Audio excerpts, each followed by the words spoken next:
The Alchemist. High up, crowning the grassy summit of a swelling mound, whose sides are wooded near the base with the gnarled trees of the primeval forest, stands the old chateau of my ancestors. For centuries, its lofty battlements have frowned down upon the wild and rugged countryside about, serving as a home and stronghold for the proud house whose honored line is older even than the moss-grown castle walls. These ancient turrets, stained by the storms of generations and crumbling under the slow yet mighty pressure of time, formed in the ages of feudalism one of the most dreaded and formidable fortresses in all France. From its machicolated parapets and mounted battlements, barons, counts, and even kings had been defied, yet never had its spacious halls resounded to the footsteps of the invader.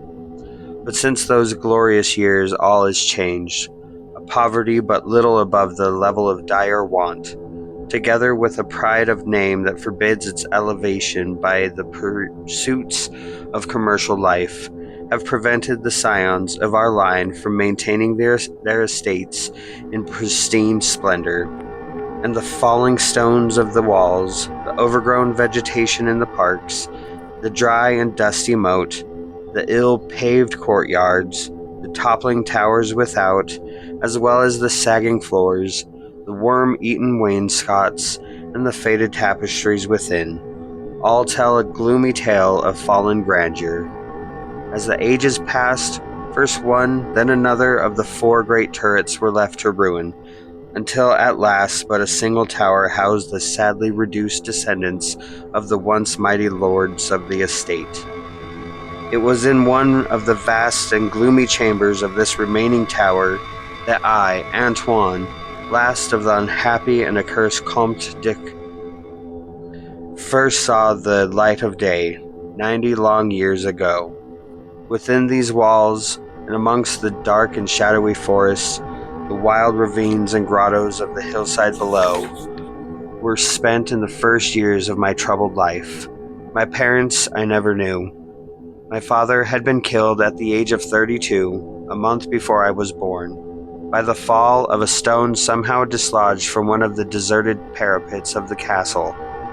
And my mother having died at my birth, my care and education devolved solely upon one remaining servitor, an old and trusted man of considerable intelligence, whose name I remember as Pierre.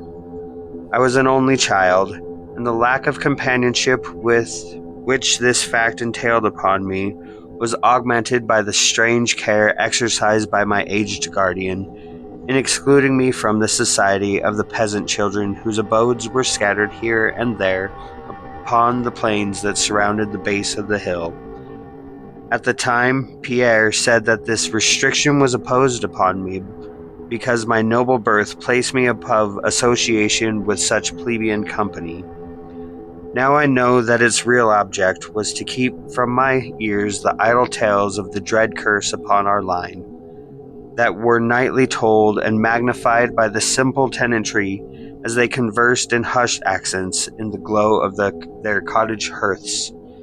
Thus isolated and thrown upon my own resources, I spent the hours of my childhood poring over the ancient tomes that filled the shadow-haunted library of the chateau, and in roaming without aim or purpose through the perpetual dusk of the spectral wood that clothes the side of the hill near its foot.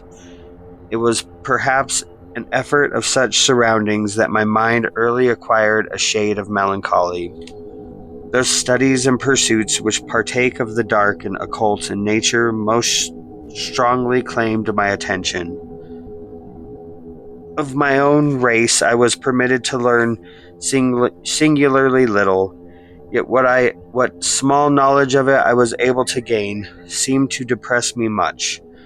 Perhaps it was at first only the manifest reluctance of my old preceptor to discuss with me my paternal ancestry that gave rise to the terror which I ever felt at the mention of my great house. Yet as I grew out of childhood, I was able to piece together disconnected fragments of discourse, let slip from the unwilling tongue which had begun to falter in approaching senility, that had sort of a relation to a certain circumstance which I had always deemed strange, but which now became dimly terrible. The circumstance to which I allude is the early age at which all the comte of my line had met their end. Whilst I had hitherto considered but a natural attribute of my family of short-lived men, I afterward pondered long upon the premature deaths and began to connect them with the wanderings of the old man, who often spoke of a curse which for centuries had prevented the lives of the holders of my title from much exceeding the span of 32 years. Upon my 21st birthday, the aged Pierre gave to me a family document which he said had for many generations been handed down from father to son and continued by each possessor. Its contents were of the most startling nature, and its perusal confirmed the gravest of my apprehensions. At this time, my belief in the supernatural was firm and deep-seated, else I should have dismissed with scorn the incredible narrative unfolded before my eyes. The paper carried me back to the days of the 13th century, when the old castle in which I sat had been a feared and impregnable fortress. It told of a certain ancient man who had once dwelt on our estates, a person of no small accomplishments, though little above the rank of peasant, by name Michael, usually designated by the surname of Mauvais, the evil, on the account of his sinister reputation.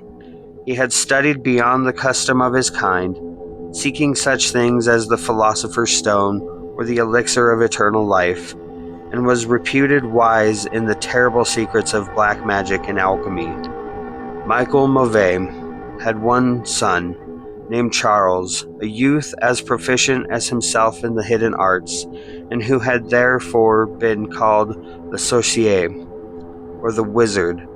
This pair, shunned by all honest folk, were suspected of the most hideous practices. Old Michael was said to have burnt his wife alive as a sacrifice to the devil, and the unaccountable disappearance of many small peasant children were laid at the dreaded door of these two.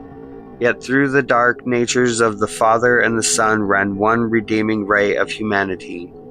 The evil old man loved his offspring with fierce intensity, whilst the youth had for his parent a more than filial affection. One night the castle on the hill was thrown into the wildest confusion by the vanishment of young Godfrey, son to Henry the Comte. A searching party, headed by the frantic father, invaded the cottage of the sorcerers, and there came upon old Michael Mauvais, busy over a huge and violently boiling cauldron. Without certain cause, in the ungoverned madness of fury and despair, the Comte laid hands on the aged wizard, and ere he released his murderous hold, his victim was no more. Meanwhile, the joyful servants were proclaiming the finding of young Godfrey in a distant and unused chamber of the great edifice, telling too late that the poor Michael had been killed in vain. As the Comte and his associates turned away from the lowly abode of the alchemist, the form of Charles Le Sorcier appeared through the trees. The excited chatter of the menials standing about told him what had occurred, yet he seemed at first unmoved at his father's fate. Then slowly advancing to meet the Comte, he pronounced in dull yet terrible accents the curse that ever afterward haunted the house of May ne'er a noble of thy murderous line survive to reach a greater age than thine, spake he, when suddenly leaping backwards into the black wood, he drew from his tunic a phial of colorless liquid, which he threw into the face of his father's slayer, and as he disappeared behind the inky curtain of the night, the Comte died without utterance and was buried the next day, but little more than 32 years from the hour of his birth. No trace of the assassin could be found, though relentless bands of peasants scoured the neighboring woods and the meadowland around the hill. Thus time and the want of a reminder dulled the memory of the curse in the minds of the late Comte's family, so that when Godfrey, innocent cause of the whole tragedy and now bearing the title, was killed by an arrow whilst hunting at the age of 32, there were no thoughts save those of grief at his demise. But when years afterwards the next young Comte, Robert by name, was found dead in the nearby field from no apparent cause, the peasants told in whispers that their seigneur had but lately passed his 32nd birthday when surprised by early death. Louis, son of Robert, was found drowned in the moat at the same fateful age, and thus down through the centuries ran the ominous chronicle. Henry's, Robert's, Antoine's, and Armand's snatched from happy and virtuous lives when little below the age of their unfortunate ancestors at his murder. That I had left at most but 11 years of further existence was made certain to me by the words which I read. My life, previously held at small value, now became dearer to me each day as I delved deeper and deeper into the mysteries of the hidden world of black magic. Isolated as I was, modern science had produced no impression upon me, and I labored as in the Middle Ages, as wrapped as it had been old Michael and young Charles themselves in the acquisition of demonological and alchemical learning. Yet read as I might, in no manner could I account for the strange curse upon my line. In unusually rational moments, I would even go so far as to seek a natural explanation, attributing the early deaths of my ancestors to the sinister Charles Le Sorcier and his heirs, yet having found upon careful inquiry that there were no known descendants to the Alchemist, I would fall back to occult studies and once more endeavor to find a spell that would release my house from its terrible burden. Upon one thing I was absolutely resolved. I should never wed, for since no other branches of my family were in existence, I might thus end the curse with myself. As I drew near the age of 30, old Pierre was called to the land beyond. Alone I buried him beneath the stones of the courtyard about which he had loved to wander in life. Thus I was left to ponder on myself as the only human creature within the great fortress, and in my utter solitude my mind began to cease its vain protests against the impending doom, to become almost reconciled to the fate which so many of my ancestors had met. Much of my time was now occupied in the exploration of the ruined and abandoned halls and towers of the old chateau, which in youth fear had caused me to shun, and some of which, old Pierre had once told me, had not been trodden by human foot for over 4 centuries. Strange and awesome were many of the objects I encountered. Furniture, covered by the dust of ages and crumbling with the rot of long dampness, met my eyes. Cobwebs in a profusion never before seen by me were spun everywhere, and huge bats flapped their bony and uncanny wings on all sides of the otherwise untenanted gloom.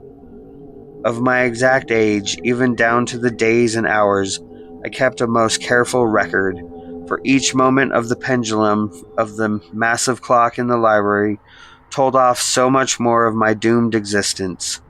At length I approached that time which I had so long viewed with apprehension.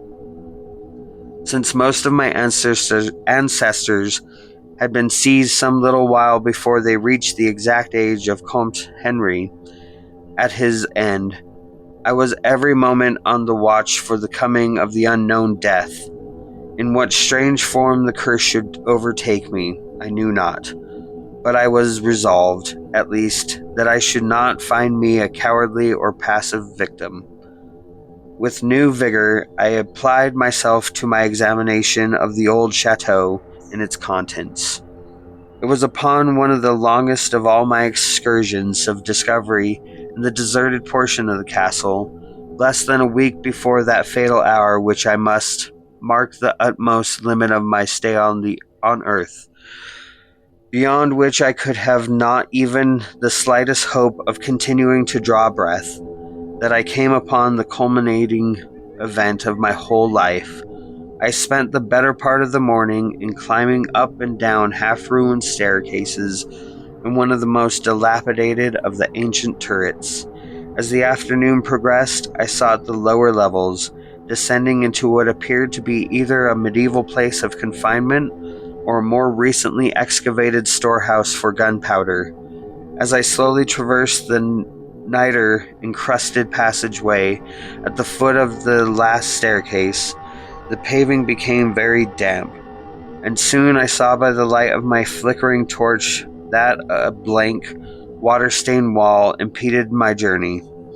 Turning to retrace my steps, my eyes fell upon a small trapdoor with a ring, which lay direct beneath my feet. Pausing, I succeeded with difficulty in raising it, whereupon there was revealed a black aperture, exhaling noxious fumes which caused my torch to sputter, and disclosing in the unsteady glare the top of a flight of stone steps.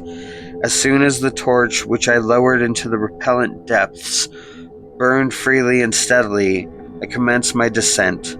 The steps were many, and led to a narrow stone-flagged passage, which I knew must be far underground. The passage proved of great length, and terminated in a massive oaken door, dripping with the moisture of the place, and stoutly resisting all my attempts to open it. Ceasing after a time my efforts in this direction, I proceeded back some distance toward the steps, when there suddenly fell to my experience one of the most profound and maddening shocks capable of reception by the human mind. Without warning, I heard the heavy door behind me creak slowly open upon its rusted hinges. My immediate sensations are incapable of analysis. To be confronted in a place as thoroughly deserted as I had dreamed the old castle with evidence of the presence of man or spirit, produced in my brain a horror of the most acute description. When at last I turned and faced the seat of the sound, my eyes must have started from their orbits at the sight that they beheld. There, in the ancient Gothic doorway, stood a human figure. It was that of a man clad in a skull cap and long medieval tunic of dark color. His long hair and flowing beard were a terrible and intense black hue, and of incredible profusion.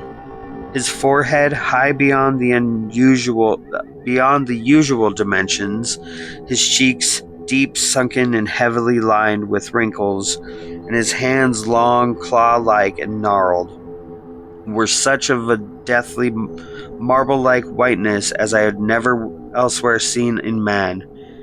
His figure, lean to the proportions of a skeleton, was strangely bent and almost lost within the voluminous folds of his peculiar garment. But strangest of all were his eyes, twin caves of abysmal blackness, profound in expression and understanding, yet inhuman in degree of wickedness. These were now fixed upon me, piercing my soul with their hatred and rooting me to the spot where I stood. At last the figures spoke in a rumbling voice that chilled me through with its dull hollowness and latent malevolence. The language in which the discourse was clothed was that debased from Latin in use amongst the most learned men of the Middle Ages, and made familiar to me by my prolonged researches into the works of the old alchemists and demonologists. The apparition spoke of the curse which had hovered over my house, told me of my coming end, dwelt on the wrong perpetuated by my ancestor against old Michael Mauvais, and gloated over the revenge of Charles Le Saucier. He told how the young Charles had escaped into the night, returning in after years to kill Godfrey and their heir with an arrow just as he approached the age which had been his father's assassination. How he had secretly returned to the castle and established himself, unknown in even then the deserted subterranean chamber whose doorway now framed the hideous narrator. How he had seized Robert, son of Godfrey, in a field and forced poison down his throat, and left him to die at the age of 32, thus maintaining the foul provisions of his vengeful curse.